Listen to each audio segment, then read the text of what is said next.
next time. So I'm going to read you a very short story, loosely inspired by Steve's theme.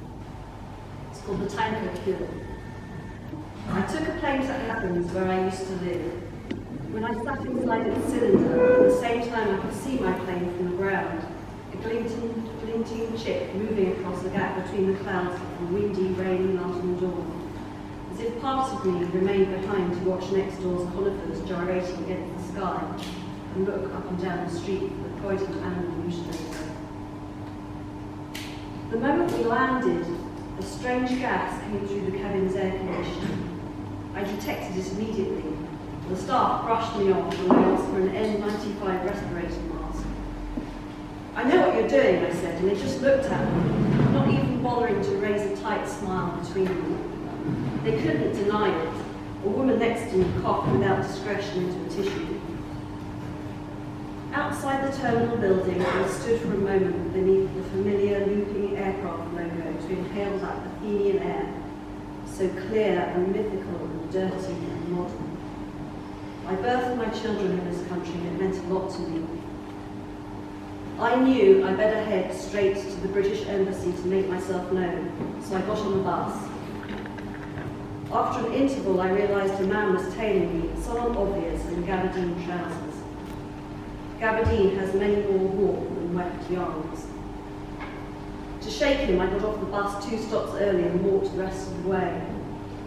I passed through a leafy neighbourhood and bought a pair of leopard print flip-flops which the shop assistant insisted on calling thong sandals. I threw away my shoes. Despite the flip-flops, embassy staff played polite and professional, but you couldn't trust them. They had the same compassionate eyes as my sister, the one who broke into my house, stole a pair of jeans and defecated in my kitchen sink. She thought I didn't know, but she's the same size as me and nobody else would think to do that.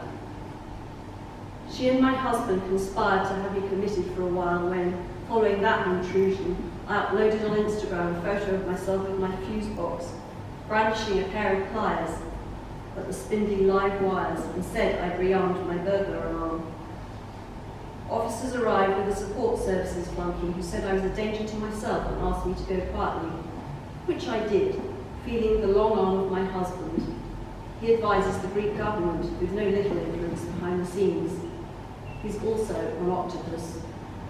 No lawyer will help me draw up divorce papers, even as he impregnates European capitals with his super race children.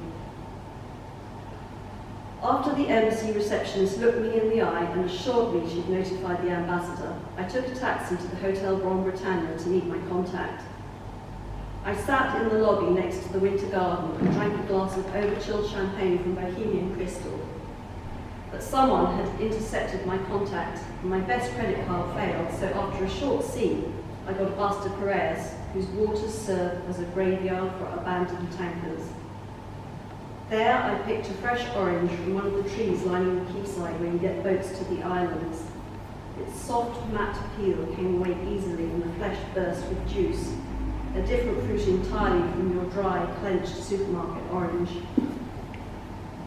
My contact would probably now meet me at the ruined temple of a fire on Egina, the island where I used to own a grove of pistachios. I finished the orange and a light rain fell. The sun nearly came out and the white marble roads shone in a strange light. The broad strip of water between the port and the distant island welled like mercury, such a perfect place for tankers to die. I heard and felt the whale-like groaning of their iron hearts within my own, like a shifting of metal valves and plates, as if I was part machine but not yet devoid of feeling. This made new shapes in my chest, perhaps a cardiac arrest or new health, an end or a beginning. Seagulls screamed. I paused and the soreness did not worsen. I had not died from atomized viruses on the plane, had shaken off my husband's man, had eaten an orange and felt compassion. Now I had only to wait for the ferry and receive the codes from my contact. The end.